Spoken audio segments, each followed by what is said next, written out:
Chopper's Rule 1 here. Well, I've cut the sides out of the cat rod, as you can see.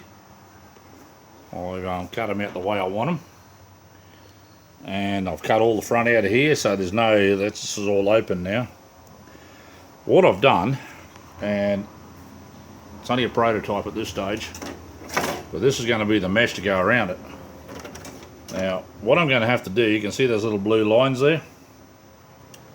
I'm going to have to cut it on those blue lines and do some trimming to get it all in there properly.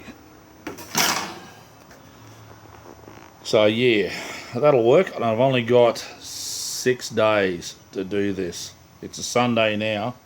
It's got to be finished by next Saturday, and I'm in completely finished, so it's got to be finished by Friday, painted, the whole works and jerks. So I reckon it'll come out pretty good. I cut Cookie's head off, unfortunately, but we'll get some new stickers for that later, and that'll turn out okay. But yeah, poor old Cookster lost his head.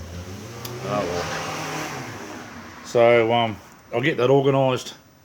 That's the mesh there. I've got to just do a little bit of trimming on it, but I think it'll fit okay. What do you reckon, guys? Bye for now.